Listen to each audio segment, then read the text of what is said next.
Welcome to episode 7 of Wrist Time Podcast.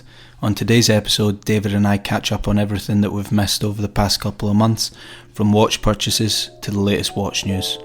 So sit back, relax, grab yourself a drink, and enjoy the latest episode.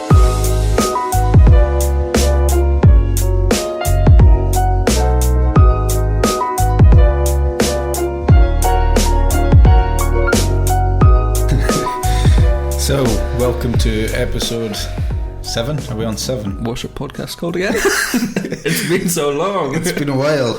We're back. Finally. Back to it. Yes. When was the last one? August? Years. We haven't actually put it out yet. We will get that one out. Yeah. We'll get that one out. So welcome to episode 7 of Wrist Time Podcast. Yeah, I've got it written down, that's what it's called. Happy birthday. Thanks. Today is my birthday. 24. Dedication. Yep. I'm a young sprout. No new watches.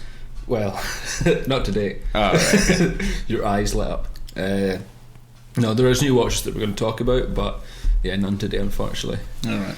The pennies are going in the bank for something. I don't know what that something is going to be, but it's going to be something. Cool. Yeah, so it's been a hectic end to 2018. It's been pretty crazy. I decided to get married. Idiot. Don't know why. Moving on. Yes, so then was away in Northern Ireland getting married. Then I was away in Italy for honeymoon. Then decided to buy a new house. So, and then new job, both of us new jobs. Yep. It's been absolutely manic. So, yeah, that's the reason why there's been very little activity on the podcast front. But all our excuses. Yes, we are back now and back in action, ready to chat some more watch nonsense. Yeah, I mean today we don't have any whiskey because it's 1 in the afternoon. We thought it'd be best if we were sensible and just had a coffee. Yes. Although it's hit me pretty hard. So we thought we'd just chat about what's been going on since in our whole little watch world from our last podcast that we released, new watches, new watch news. Little catch up. Yes. So first and foremost, so you got anything? Well, I know you've got new stuff, but some of it I've not seen. I think we should maybe do like a little wristwatch check. Well, I'll do one because... Well, I wasn't going to because I was going to... Well, yeah. I'll do one. Okay. So, because today's my birthday, like I've mentioned, send me some DMs wishing me happy birthday, please.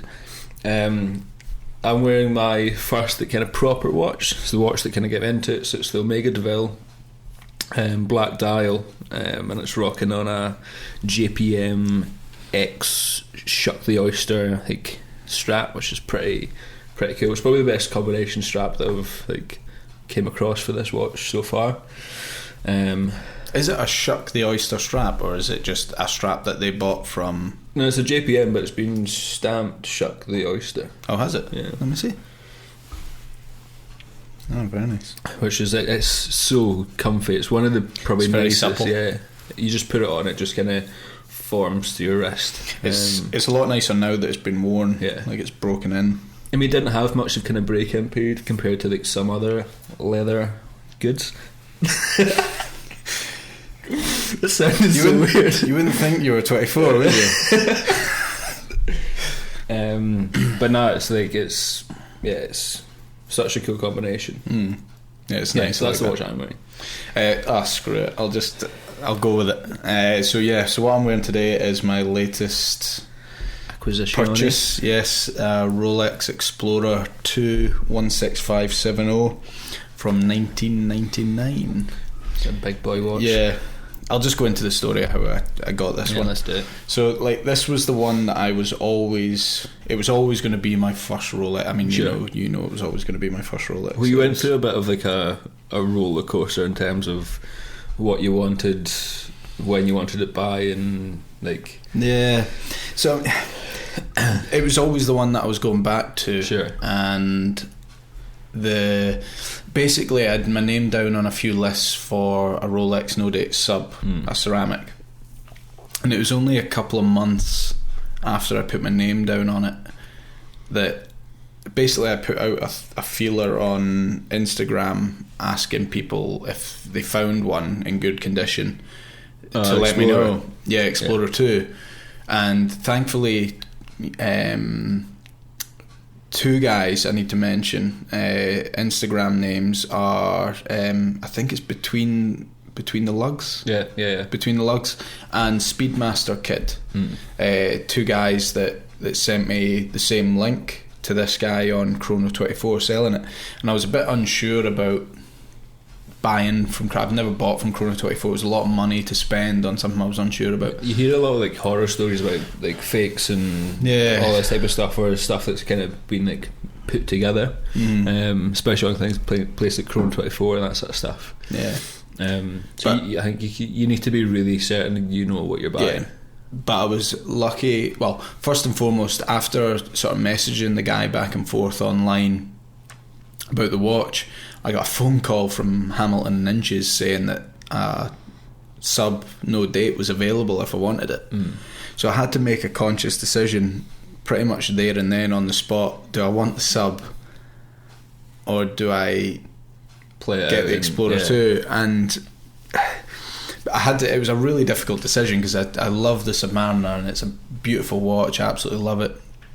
I had to turn around to them and say, look, no, I can't. I've got this other one that I'm looking at. I never said that to them, but I basically said I couldn't take it. And I apologised if I'd read. I kind of knew I wasn't wasting their time. It's like, I mean, if that had fallen through you and you hadn't got the call so early, you would have probably bought this. Yeah. So anyway, luckily I got talking to the chap that was selling the Explorer 2, and he mentioned that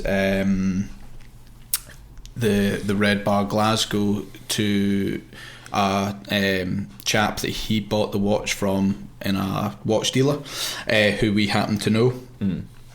So he got a good vibe. He was comfortable with me because he knew I was legit. I wasn't going to mess him around. I then messaged the guy that we know to say, look, is this guy legit? And he was like, yes, he's legit. You don't need to worry about him. So it gave me a comfort knowing that. So we went ahead, we did the deal. You came along, you drove me through to Edinburgh to pick it up. You owe me some fuel money.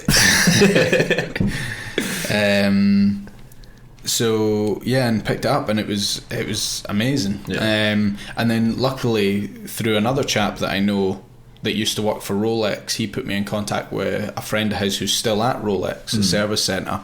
So I phoned them just to confirm a few things about the watch, and it just had a service before it went away. So what I found out is it's a 99 model, Swiss only. My understanding is that Swiss only of the Explorer 2s is only about 5% of them, I think. I believe that are Swiss only. And it was mainly from 99 to 2000. So it's a very small amount of them. But the crown was replaced and it had a new bracelet put on it. So bracelet's completely unworn because the chap I bought it from hadn't worn the watch. He was selling it to fund another piece. So much so, it's still when you collected it still had all the stickers and stuff on the side as well. It's still on the side of the watch. The stickers are still on the underside of the strap of the bracelet as well. And so it was just really lucky. Bizarrely on the crystal, I've noticed the etched engraving of the Rolex crown on the crystal is off centre to the 6 o'clock. It sits at about 5:38. So is it normally meant to sit right on 6? I think most are on 6. My friend Nicky, who collects a lot of watches, Rolex watches specifically, he had a 2011 transitional model from Submariner date, and it had the same thing. So I don't think there's many of them. Again, I asked my buddy that worked at Rolex, and he says some are known, they don't know why. It's just some are like that, they don't know. So it's pretty cool. It's a pretty, well, it's rare in terms of the Explorer 2, the 16570 being Swiss only. It just the having just Swiss at the bottom, it's got that nice symmetry to it where it just sits perfectly under the indice. It's not something you really notice until it gets pointed out to you, and then like, yeah, it just looks a bit nice in terms of the kind of symmetry between the bottom of the dial and that sort of stuff as well. So I think it looks really good. I mean, it was always a grail of mine, and I'd only ever worn it for like 5-10 minutes here and there at red bar events through people that had one. But see, owning it and wearing it for more than 5 minutes, it's just made me like love it even more. The brushing on it has not been touched around the bezel. The radial brushing on it is absolutely mint. Yeah, it looks like brand new. It's crazy. It's been well kept, and the pure white is just phenomenal. Like it's just such a nice watch. Sure. Like I just feel, and I think these watches, I mean, you can see them going up in price. I got a very good price. The guy was very generous what he gave it to me for. I mean, he pretty much sold me it for what he paid for it. And I've seen some pushing $7,000 now. Yeah. I think within a few years you might see them pushing 10. Like I think you generally might. I think it might be the next 16710. Sure. Like the next Pepsi GMT effect. I think they might make a resurgence, but my worry with that is I might not enjoy it as much if I know it goes up that much in value. I might start going, I'm walking about with $10,000 in your wrist rather than what you I mean, paid. it's bad enough that it's like 4 and a bit. Yeah. But it's just one of these things. I mean, we'll see. I think you should, like, you don't want to, like, baby it to snow. Then I wear it all the time. Yeah, I know you do, but that's what I'm saying. You don't want to like baby it just with the hope that it might go up in value, or the worry that it might go up in value. And then if you don't baby it to snow, then it would be as in good a condition later on. And you just need to take it as it comes, wear it as you please, and then And I don't necessarily think too much. if you're selling it privately, I don't necessarily think the external condition matters all that much. For like patina and like wear and tear kinda is like an in thing at the minute. Like, so I don't necessarily think that worries me. It's more so just being out and about, wearing it, knowing it's, I mean, at the minute I don't really worry about it. People, and this is a great thing about the Polar Explorer 2, is only watch guys know what you're wearing. So like it doesn't feel like I'm walking about wearing a Submariner where everyone's going to be looking at it going, he's got a Submariner on his wrist. And it's like, it's so under the radar. Like, I mean, it is physically the equivalent to walking about with £4,000 strapped to your wrist. You wouldn't do it, but you are wearing Rolex. That's just a fact. And having one that's a lot more under the radar but still very special is pretty cool for me. I think that's the kind of theme with like a lot of your watches, like the Grand Seiko. Like, you don't really know what it is unless you know what it is. And then things like the, I don't know what Doxa. The Doxa, like it's very kind of focused to not like being like. But I think that's what I like. I know what you mean. Like I very much tend to sway towards unique watches that people might not necessarily have. But the weird thing is, the Explorer 2 is one of the longest running watches. So I mean, there's a lot of them out there, but you don't. It's weird. There's a lot of them out there, but you don't see many people wearing them. It's not. It's kind of odd. Not like in the mainstream. Like, I've only ever seen one other person wearing one. And that was a guy that comes to our Red Bar event. You know, a big shout out to Ewan if he's listening. So yeah, but it's amazing. Like, it's so comfy. It's not the comfiest watch I've got. I don't think it's the best finished watch that I have, but there's just something about it. It's in my eyes, it's the last proper tool watch that Rolex have made. Like, in terms of serving a purpose and a function, other than being a luxury item. It just, when you put it on, it just makes you want to go out and go hiking or be out in the wilderness, shoot deer or something. Kill some animals. It's your birthday, man. What's wrong with you? I have no idea. You've been listening to Joe Rogan's podcast or something with crossbows. No, it just makes you want to go out and see. When you have it on a leather NATO, it looks awesome. I put it on there and then I took it back off because I kind of still haven't got over wearing it on the bracelet yet. I still like wearing it on that. I will put it back on a leather NATO. It looks awesome. But even with drilled lugs, Rolex watches are still a pain in the arse to change. The straps, the bracelets, even just they're so well fitted that it's really difficult to get them in and out. Even with drilled lugs. I was talking to our friend Chris. Big shout out to Chris. He knows who he is. The cuff fold guy. Yeah. I know who he is too. Yeah. He was telling me with his, he had to get the Bergeon. How do you pronounce it? Bergeon? Oh, Bergen. Bergen. Yeah. Bergen. The Bergeon. Hey, I'm Scottish. Come here, Rick. The wee tweezer type spring bar tool. Yeah. He had to buy that for it because it's a pain in the arse, really. And it's the same as my Tudor one. You shouldn't look in the back of my Tudor Black, but like it's pretty scuffed just because like it's so difficult to like, it's so well made, but it's really difficult to kind of like just pop the kind of spring bars out. So yeah. I think that's probably something I'm gonna invest in. There's a little tweezer just because it makes it so much easier. Yeah, that's something that I was going to talk to you about. We'll go back to Tudor shortly. But anyway, yeah, so that's my latest purchase. I think that's the only one I've had since. Yeah, it's the only one I've had since. Although I am considering a new Hamilton, but we'll get into that later. Yeah. So yeah, show me this sex toy that you've got with you. So this is my new sex toy.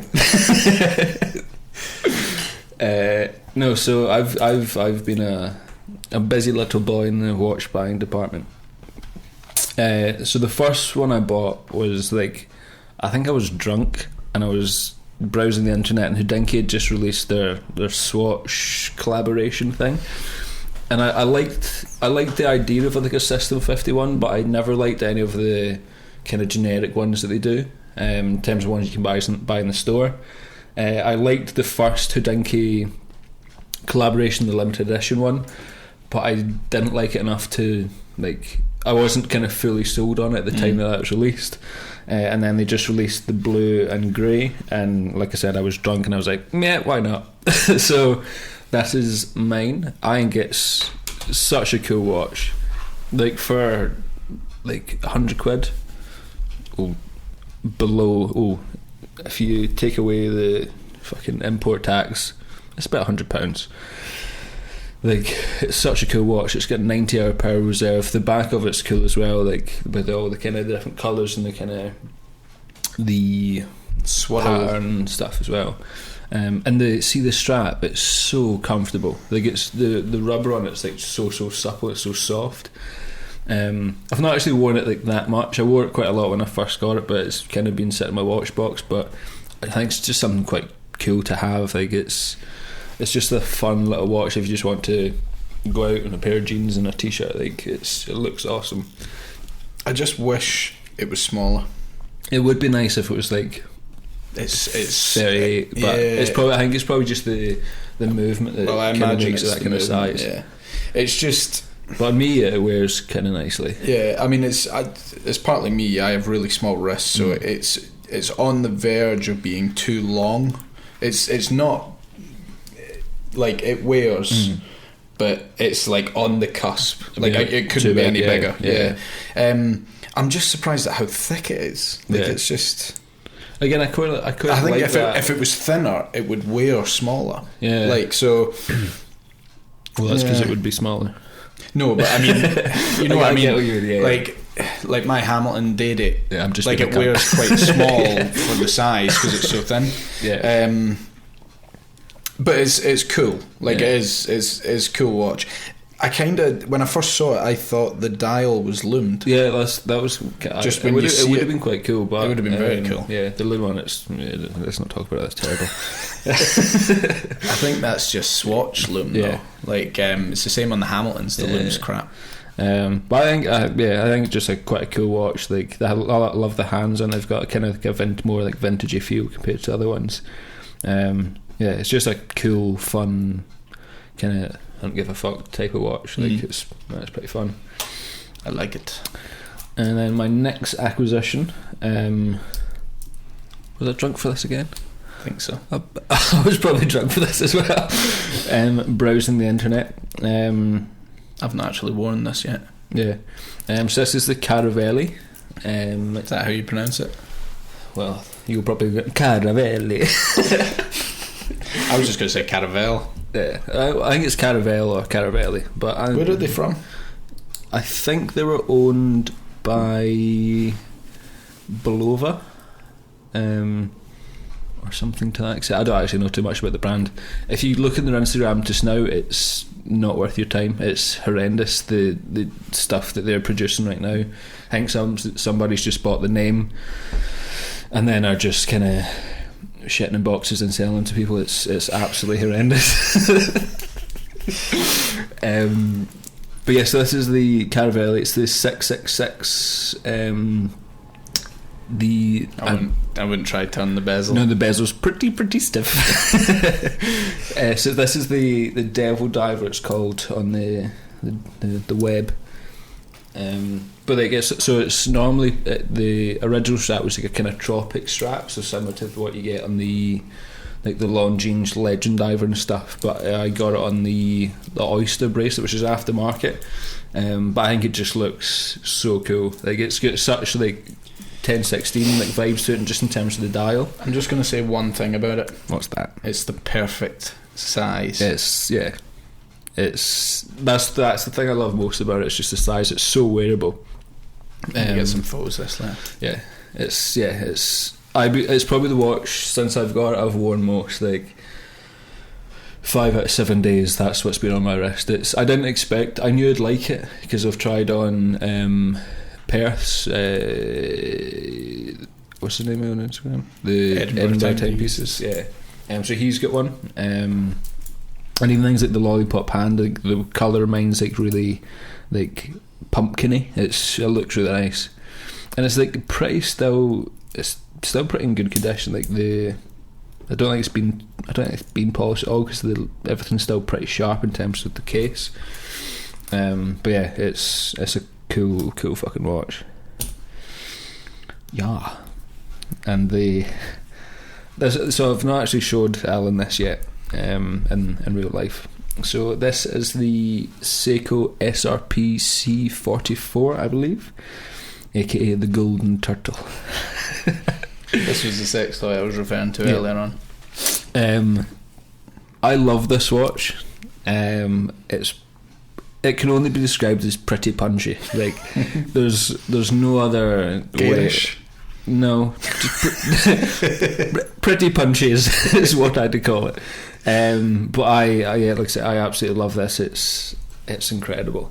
Like not just because it's gold and outrageous, but I love it for kind of what Seiko are doing with it, what Seiko have done with it, and kind of what it means in the kind of Seiko lineup. It's definitely heavier than. Is it? I think so. But I don't know if it's because you've got the big buckle and things like that. I can't imagine that it'd add like too much weight. No, but it definitely feels heavier. But because it's not gold plated, it's kind of, and it's not a gold PVD. It's like somewhere in the middle. I don't know if it's gold capped. Seiko really haven't said like how they've managed to kind of finish it or like what the finish is. But I love how comfy the turtles are. For a 40, easily the comfiest watch for I have. A 44mm watch, it still wears so nice just because the lugs are so short. Well, it's you're 46 lengthwise, and then you've got the cushion case, so it just like molds to the wrist. That rubber strap is awesome. Yeah, it's so comfortable. Like the Seiko one I've got is not that supple. It's a lot stiffer than that. You need to cut that though. It's far too fucking long. All my rubber straps have been cut. I've snipped them at the end. They're just too long. I don't really want to with this because at the end you've got the little tsunami like thing. You've got that in the back of the case. I know, but I like it. I like it on the strap.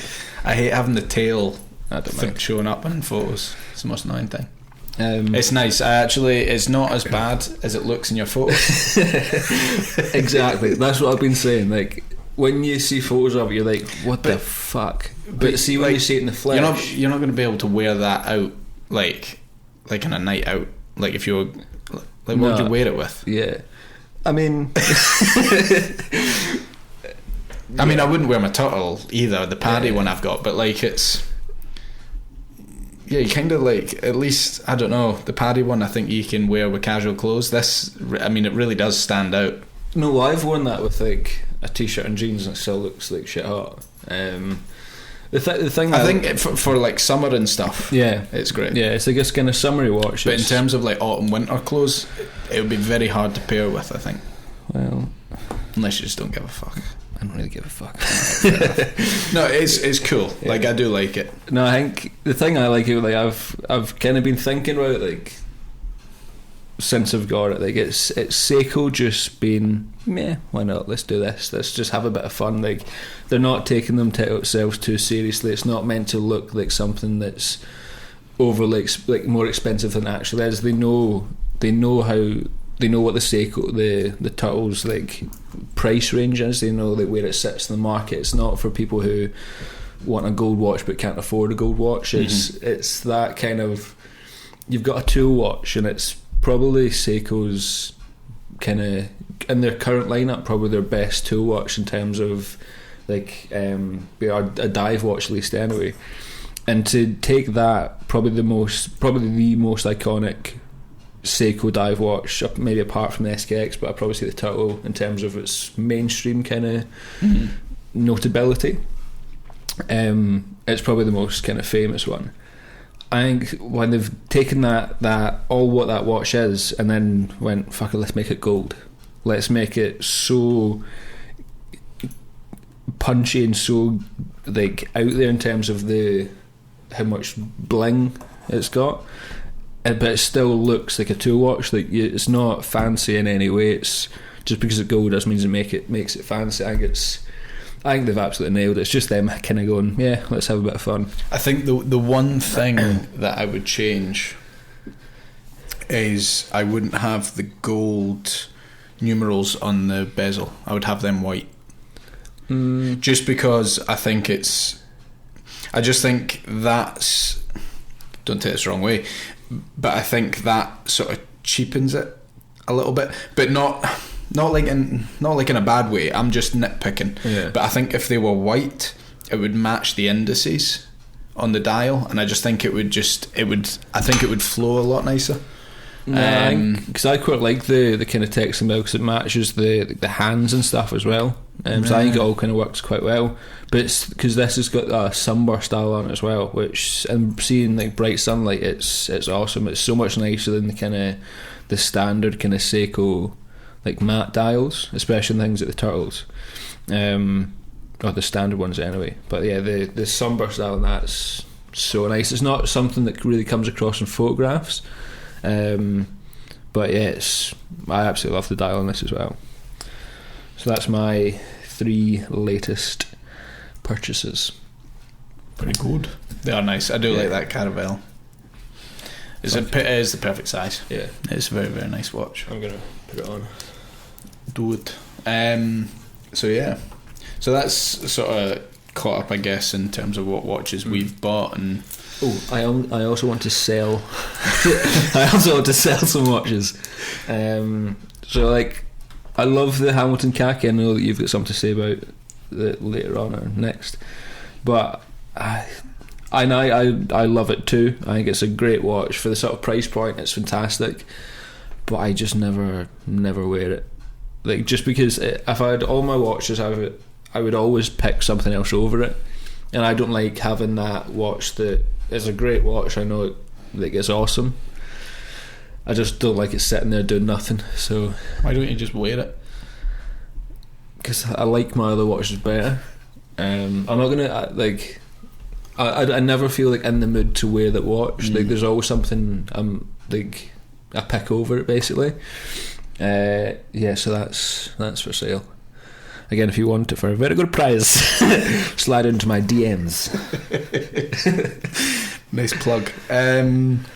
Please buy it. Please buy it. Someone. So I was going to sort of talk about sort of watch news, what's sort of new and come out and things. May as well start with the Hamilton, which I only actually saw. Apparently the press release came out a couple of weeks ago.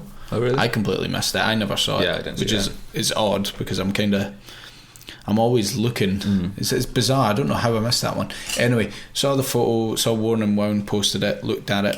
So they've released the khaki mechanical, same watch that we both have, but in different colour scheme. So they've got now a white dial, which I believe is the same case, and what they're saying is a green dial with a earth tone case, which is basically looking like a patina, almost like a rusty patina sort of look almost to looks it in like photos. it almost looks like a bronze case that's like patinaed. It could be, I believe it's PVD, I'm not sure, yeah. but it could look completely different in real life. The dial is green apparently, even though it looks brown in photos. And I've had a number of people, I've posted a photo of it on Instagram, a number of people have messaged saying they think it's brown, but it could very well be that it's green, and again you need to see it. What really bugs me is though there's no release date. I hate it when brands send out press releases and then don't give any information about when it's actually coming out.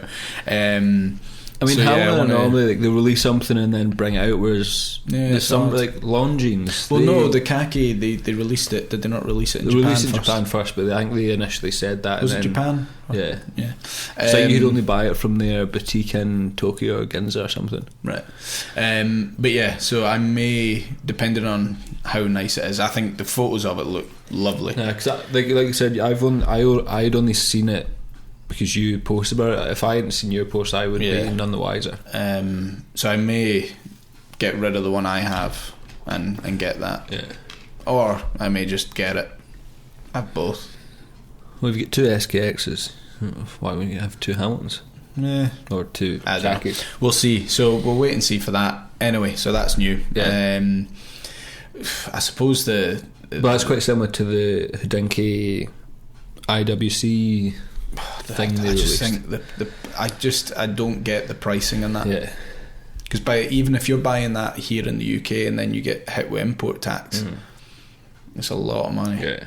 It's a lot of money. And I do think the rake, was it the Rake or Revolution watch? Well, it's kind of the did same the thing. Waco, the Rake one. Yeah. Well, it's two different publications. Was it the Rake and IWC or was it Revolution Watch? It's Rake. No, correct us if I'm wrong. I think it was Revolution. I think it was Rake. No, was the Rake one not the JLC? The Reverso. Was that not the Rake one? No. I think the Rake one was the red Reverso. Well, let's go on my phone. All right, okay, you have a look. No, but anyway, I think the size of that, was it the? I can't even remember. Was it? It's not a Spitfire, the one they did, was it? I can't remember. Anyway, the size, dimensions, and I think the colour scheme of that looks nicer than the Hodinkee one. I'm sure the Hodinkee one looks great. Yeah, I've got it. I just can't find it. It says IWC George Cleverly, and that's the only two he's mentioned. All right, okay. Anyway, it doesn't really matter. But yeah, I think I do think that's a good looking watch. Yeah. Like that's the kind of the IWC watch is like the kind of more entry level ones. I don't get the price point. I think because they do the tribute to Mark 18, which is still like $4,000 or something, 4.5. But yeah, it's got a Salita movement in it. Like, I know. Although I think a lot more of them not going in house now. Well, I think they are, but like it's still a lot of money for the weird thing. The whole in-house thing, like, is a bizarre thing. It like, doesn't really mean it's a good watch. Like, it could be a shit in-house movement. Yeah, and I think, you know, what's wrong with ETA and Salita movements? I mean, they're solid, reliable movements. Not all of them, obviously, but the majority of them that are using these are solid, reliable movements. Yeah. So I think the whole in-house thing is can be misleading at times. Like, I mean, you look at the Tudor Black Bay. It's not tried and tested, their movement. And they've had issues with the new 58 with the movements. They've had issues with the GMT, with the date window. Yeah. And it goes to show it's not tried and tested. The ETA 2824, I think they had in the original. Yeah. Solid movement. Yeah. It's going to just work and tick over and not have any issues. So yeah, the whole in-house thing, I think it depends on the level of work that's being done. Sure. Like if it's when you start looking at in-house stuff, like the craft that's done at like Lange and stuff like that, it's completely different level. When it's more a sort of commercial, they're just churning out movements. Does it really make a difference? Well, I don't think. I don't know. I don't think it makes a kind of huge difference in terms of your kind of overall. In terms of marketing, it makes a massive difference. But yeah, so that was a new watch. I do think the Spitfire ones are very cool. The sandblasted Top Gun. Yeah, that looks shit hot. Although I think that's a prototype. I don't think that's what the finished article's going to look like. That looks cool. That looks pretty cool. And I think what was I listening to? I think I was listening to a Worn and Wound podcast that had Adam Craniotis on it, and he was saying that the design changes of some of the watches are going to be different. So the actual Spitfire logo is coming off some of them, I believe. Oh, really? Yeah, just to clean the dial up. So yeah, I do think the Spitfire range were very cool. That were announced at SIHH. I suppose the biggest news from that, though, is the Code 1159. What was your thoughts? So, I saw what was I saw the watch, and then I saw. Actually, we should say that we've only seen photos. We've not seen it in the flesh. Yeah. So I think I actually saw the rebuttal from their release before I saw the watch. I'd heard about the watch because apparently it was so bad before I actually seen it. So when I did some research, I was like, I understood where this dislike for it was from, in terms of how much they teased the watch beforehand, how much they kind of hyped it up to be the watch that they said would be like AP's like kind of cornerstone of their like overall brand. So I think it was very, very hyped up. I actually don't mind it. I think it actually looks quite cool. I like the engineering that's gone into it in terms of having the lugs that kind of set off the case slightly, in terms of the kind of sapphire glass, all the kind of technical stuff they've overcome to produce the watch is fantastic. In terms of I think there's something to do with the dial, the logo being the dial. They had to engineer some different way of implementing it so they could actually get it on the dial to their kind of standards. I think they said it kept breaking. Yeah. Or they had to figure out a way to stop it from breaking when they were pressing it onto the dial. Yeah. So I think that kind of R&D stuff that they've overcome to produce the watch is quite cool.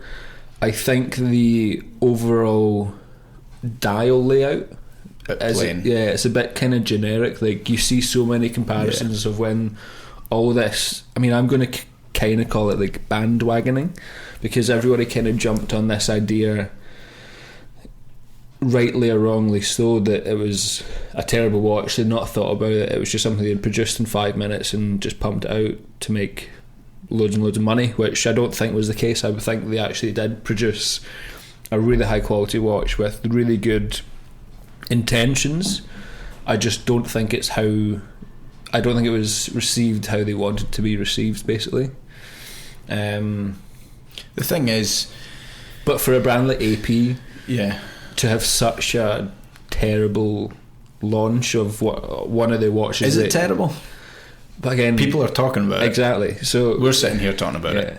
Does that make it terrible just because some people don't like it? I'm sure there's a lot of people that do like it. Yeah, I mean, in terms of the initial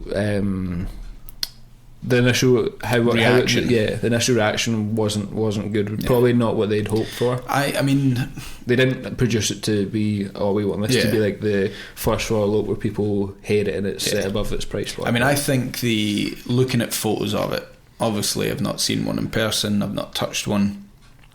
But looking at photos of it, the case design looks cool. Yeah. The glass, I think, looks awesome. Yeah, that looks really cool. It's very modern. It is the dials that are letting them down. I think that's what most people I think they just expected more from a brand like AP. Yeah.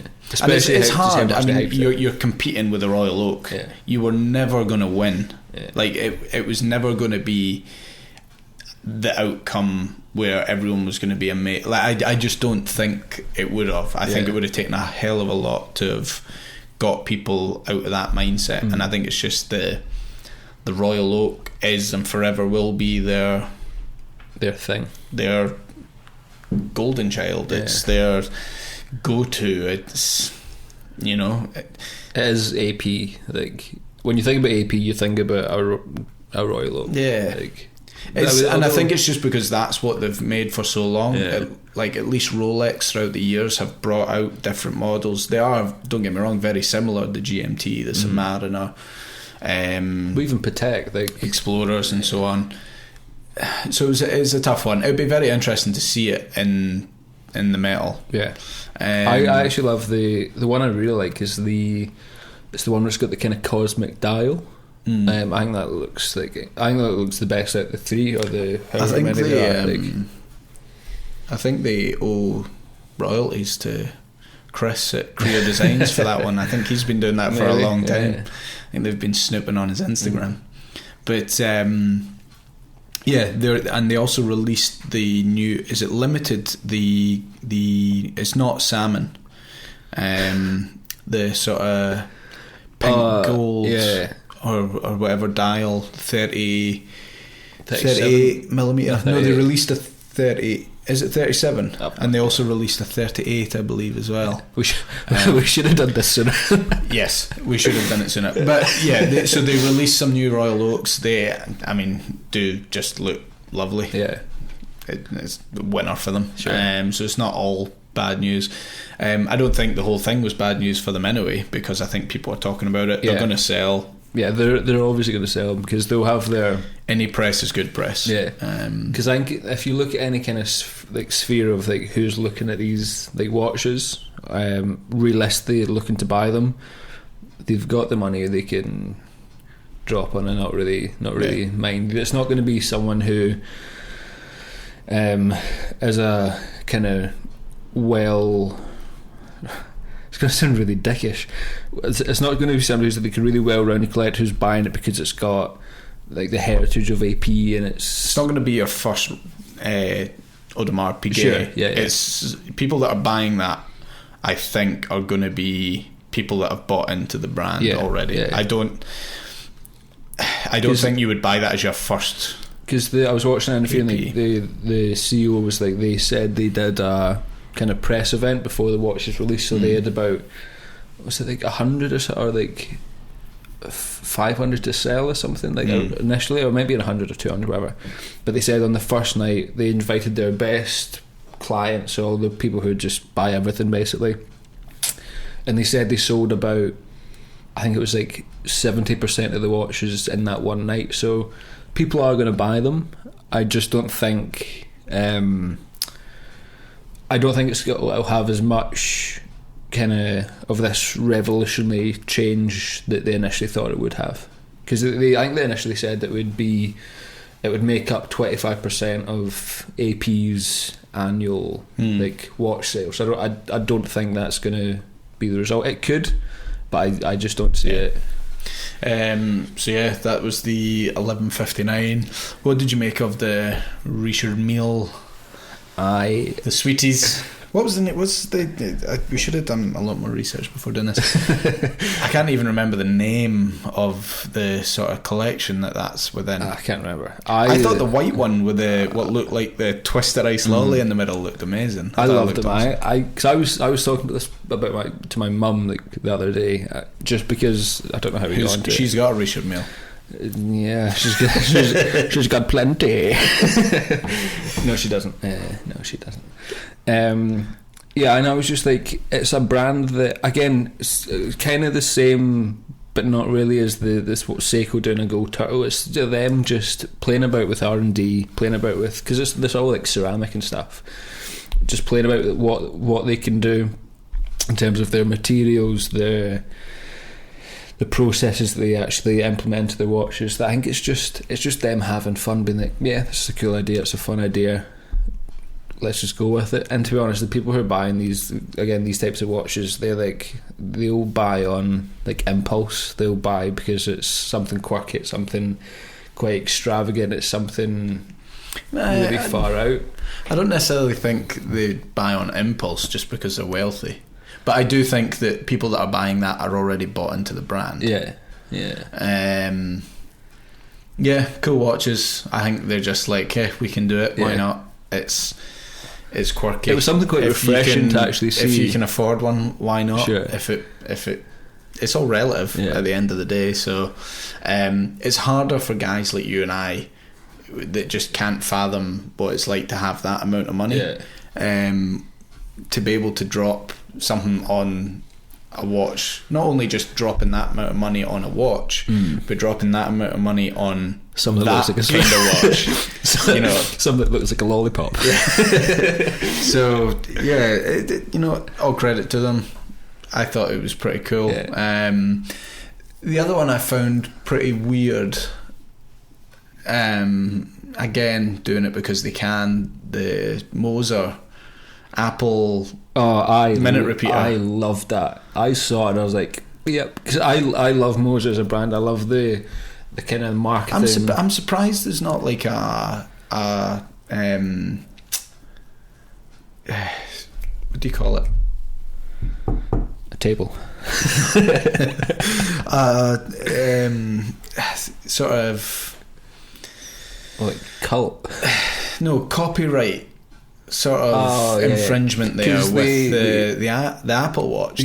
Surely there must be something, because they did the first one. When that watch was first released, they designed, it's basically the same case, but obviously this one had hands, and there's just a kind of standard non-minute repair movement. And I think they got in like a little bit of, they didn't get trouble for it, but I think they got a little bit of heat from it. But I think it's different enough that it can still be like, they've cut a hole out of it and put a tourbillon inside. But yeah, that was pretty cool. I loved that. Like I said, I love what Moser do in terms of their watches. Like the one they were not meant to talk about, the Swiss Icons one. I thought that was amazing. Like, it's obviously not a serious watch, but the idea they're trying to put across is quite a serious thing, where it's, why would you pay all this endorsements to people who, in the kind of grand scheme of things, won't really benefit the money your output necessarily. Like, I think and how each brand kind of relies on their own kind of certain like DNA or certain kind of style, like to signify that's like one brand or another. Like, so they had, what was it, IWC dial, no, Patek dial with a Panerai crown, with a Rolex bezel, with a AP Royal Oak case. I think it's just a really, really fun watch. I love what they're doing. And then they've done watch like the Swiss cheese watch. It's just, I think their marketing team or their creative team is amazing. Like, I love how they're taking themselves not very seriously, but serious enough to produce incredibly well made watches.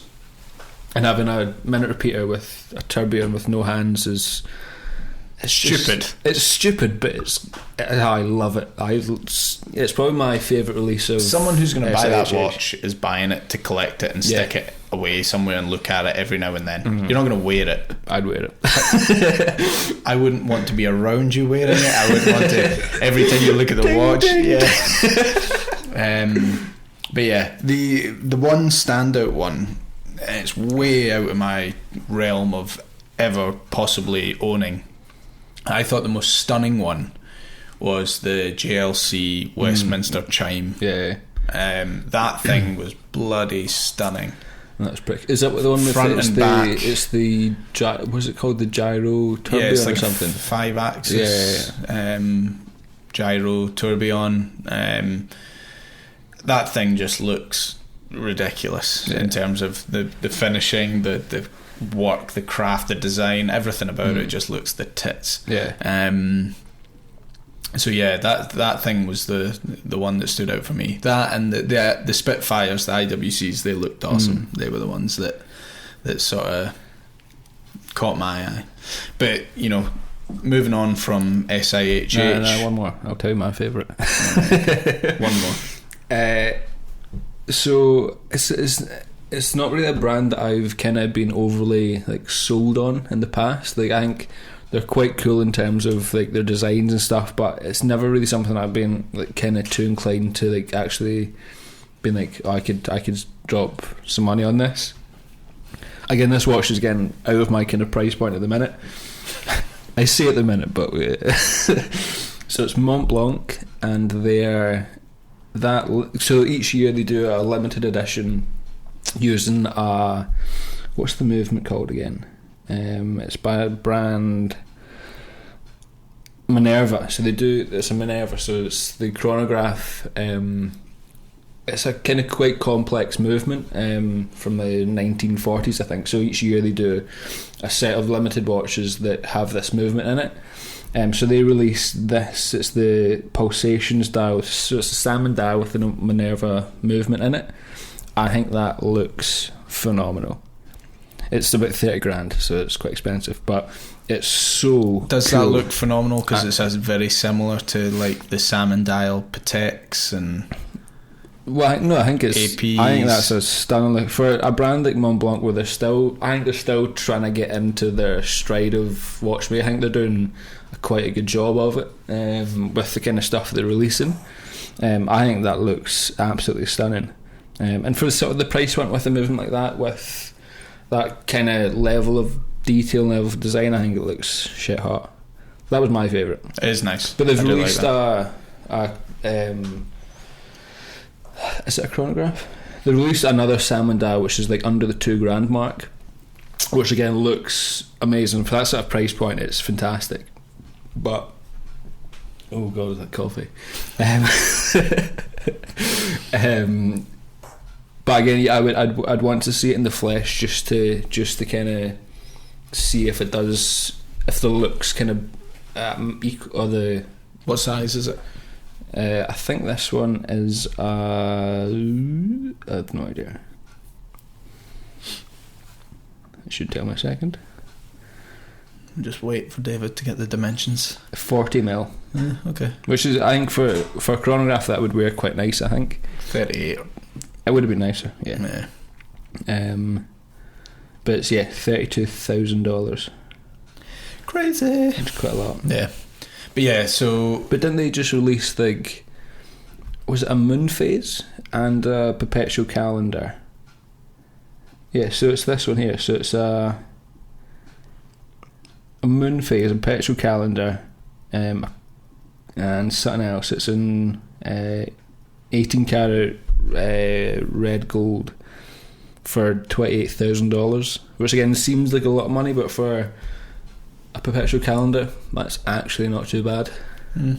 So I think they are doing some quite cool things in terms of that kind of range of stuff, that's kind of price point, compared to other brands like Patek, where that same watch should be 100 grand, 150, something like that. So I quite like them. I'd like to get more kind of hands-on time with them, and kind of know a bit more about the brand in terms of from somebody from Mont Blanc. So if anybody from Mont Blanc's listening, hit us up. But yeah, and I think that'd be cool. Third time lucky. Moving on to the subject now. Oh no, wait, one more. Basil. Ooh. What do you see coming? I was going to say joke, but let's not. 24, Dave. You're 24 today. Yep. I think, I mean, I'll go for the obvious one because it's kind of been teased by the brand, and it's probably the watch that I've kind of officially got my name down for one already. Is the Tudor Submariner, because I think it's the 40th or 50th, 40th or 50th anniversary of when they first released it in 1979, I believe. I think that'll all depend on what case they put that watch in. Yeah, I think the two things for me are the case and the price.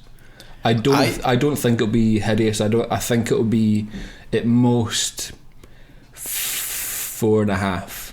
I think it will be cheaper than that. I think it will be sitting around about the 3.5 mark, but I think they could charge if 4.5 they do release it. I hope it's a new case. Yeah, I hope it's a new case. I would have thought I would love to see it in a 38 case. Yeah, I think that would be amazing. Mm-hmm. I think you'll probably see it in the 58 case because they're probably just making them and it's easier for them to do that. I'd love to see something like brand new. Like I would love to see something new. I don't necessarily think that'll happen.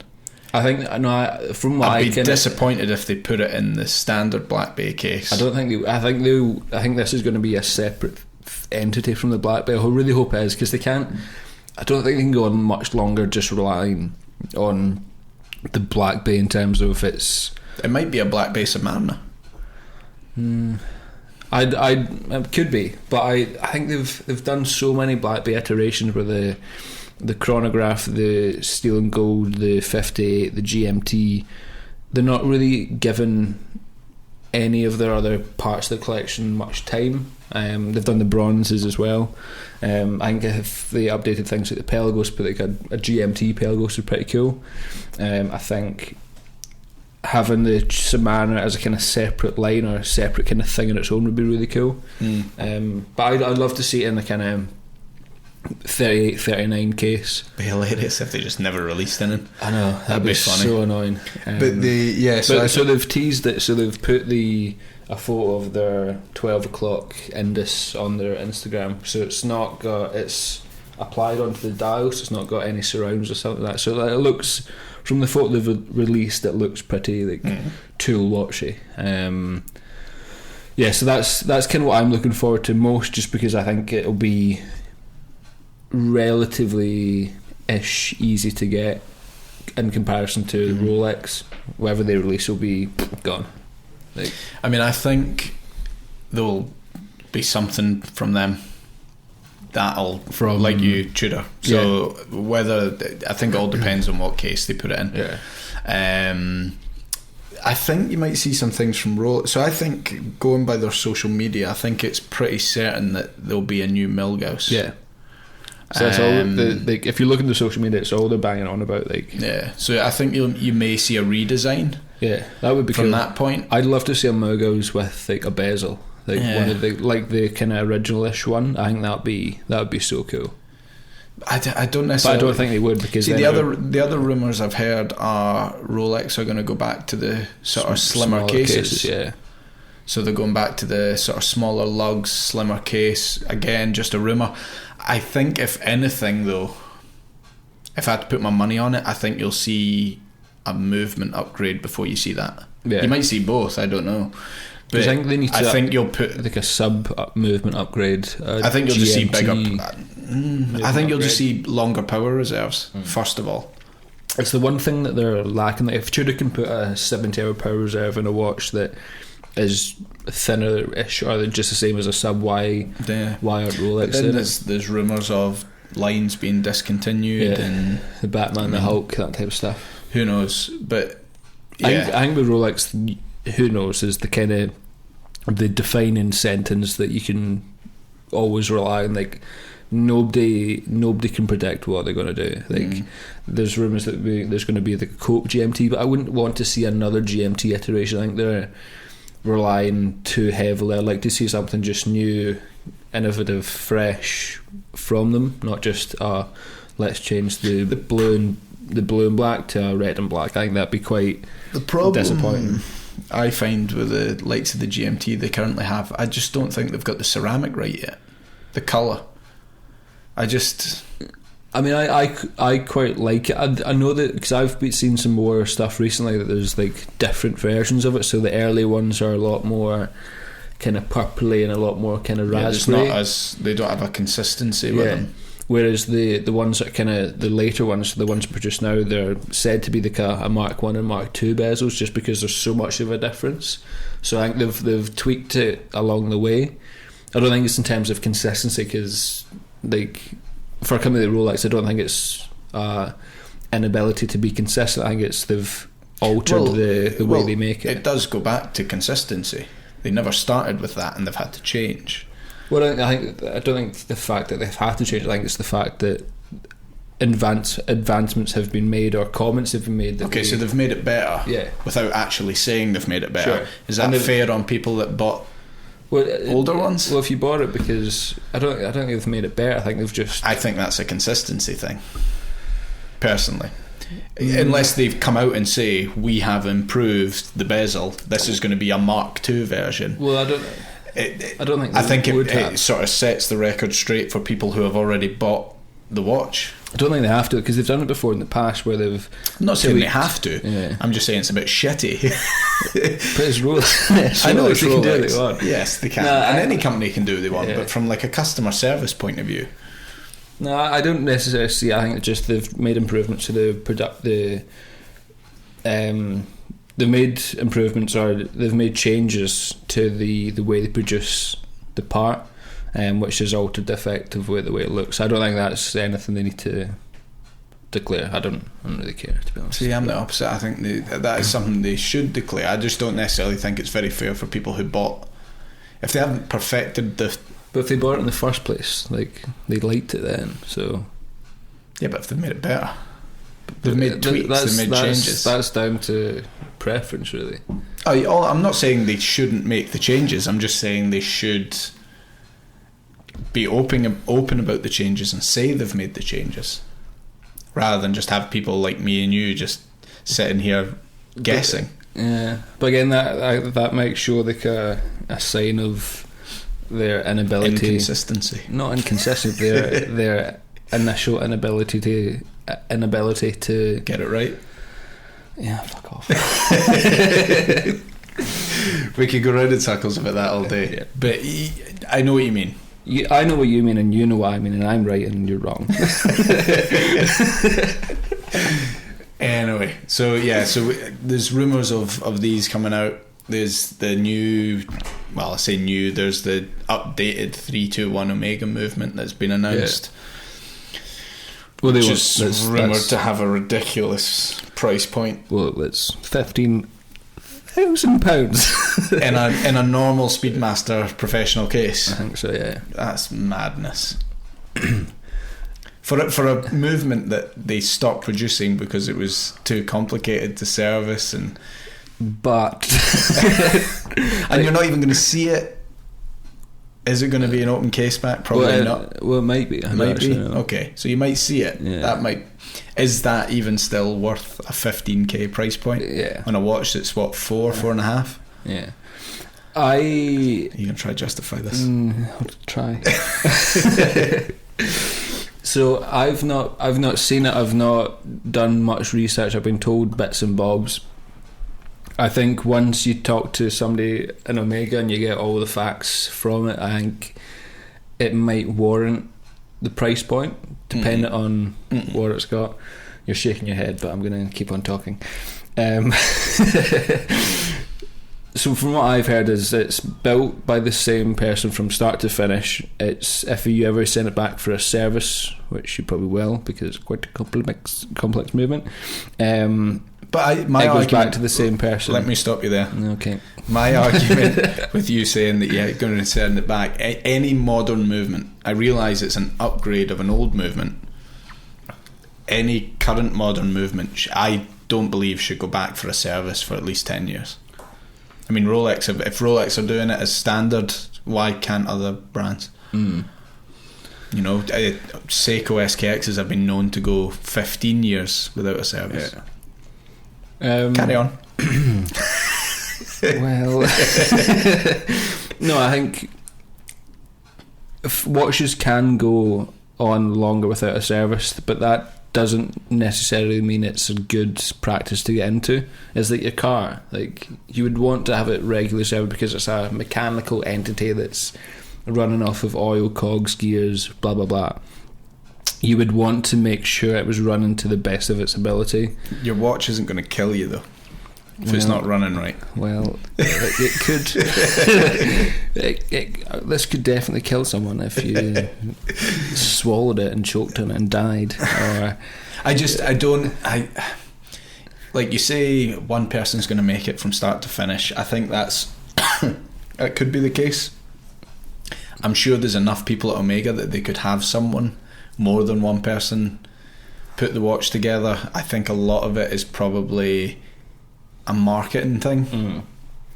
I think it would be very naive to fully think that that's the reason. Yeah, like I said, there's very little kind of facts out about it just now, apart from what I've kind of heard from people who know about it.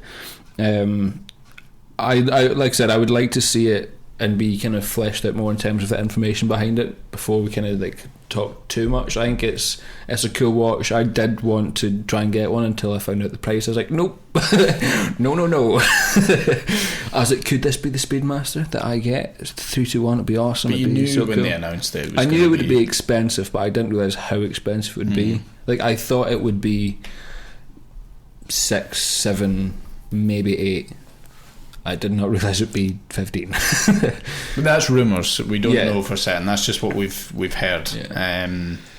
But we'll see. I mean, it could be completely different. It might not be that at all. I think. I mean, it could be if it's a 321, a standard professional case. It'd be different if it was a platinum case or a solid gold case or because then you're paying for the materials. You're paying for special metals. I don't and things. think it would be. If it's in a standard steel professional Speedmaster case. Again, if you've got a 3-to-1 move, like why would you want a 3-to-1 movement? You're literally paying for the heritage. Yeah, but like 15 grand for. It's not going to make the watch any better. No, but 15 grand for a Speedmaster 3-to-1 movement is actually quite cheap in terms of. I could understand that if it was limited. Yeah, it's not. But it will be limited by how much they can make.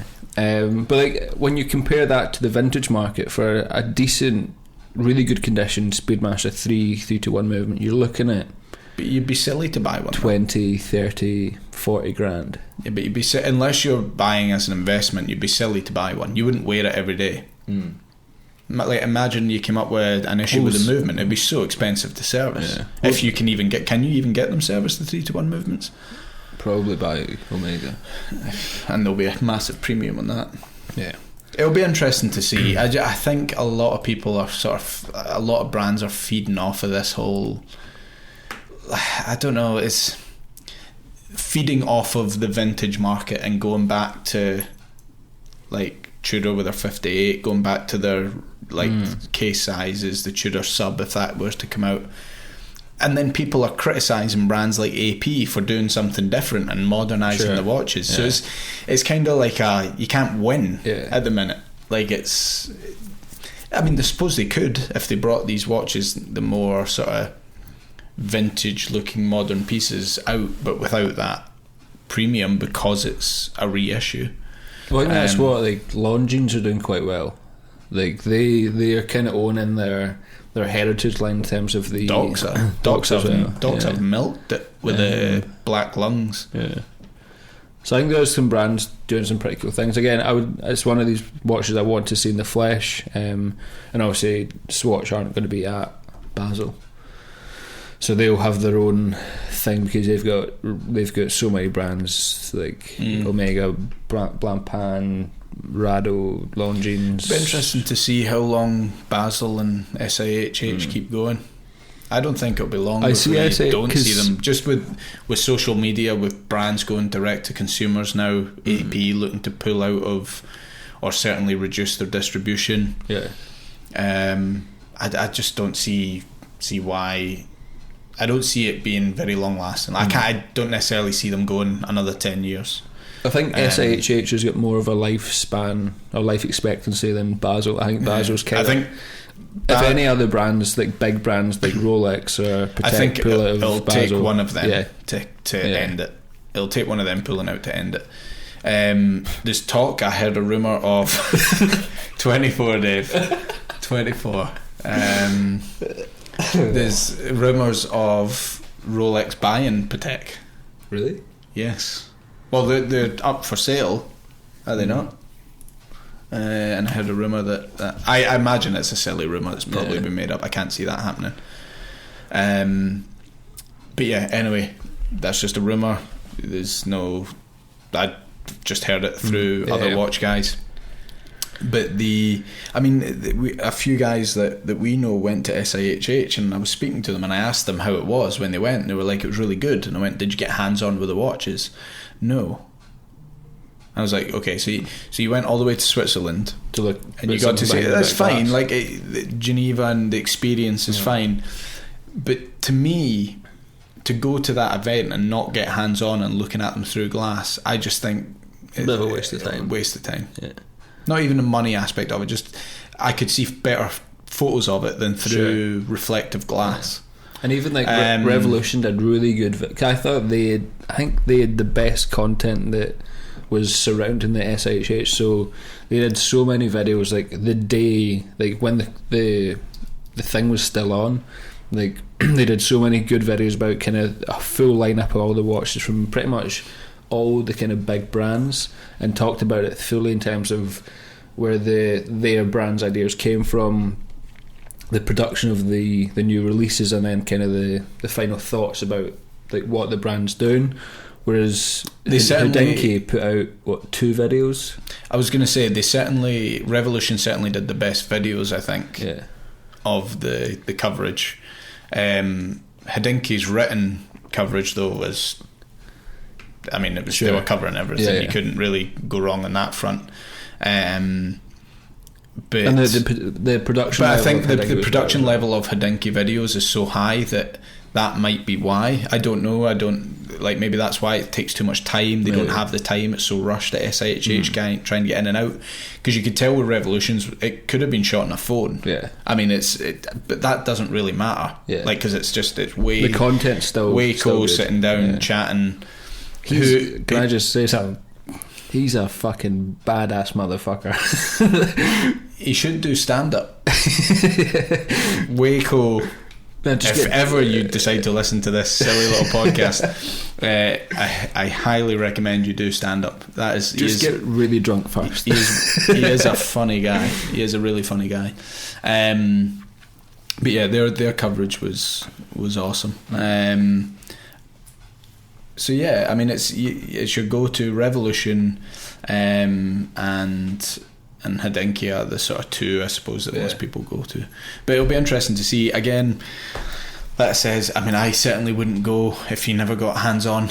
I mean, what's the point if you're not getting them on wrist, not touching them? It's good, all the press and that, getting that, but what's the point in having a public day if you can't, touch the watches and feel what they're like and look at them 24 days. Sitting down, chatting watches with a child. Yep. Happy birthday. So yeah, but yeah, I think I don't think we've missed much. I mean, that's everything that's recently. But yeah, we've got Red Bar events coming up. Emails soon. Yes, they'll be going out probably this end of this weekend. Yeah, start of the week.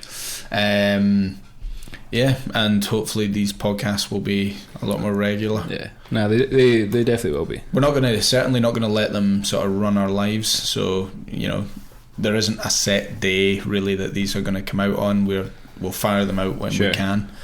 But yeah, we appreciate everyone listening. We've had so many messages for people asking, which is surprising. We don't know why. We don't know why anyone would listen to us.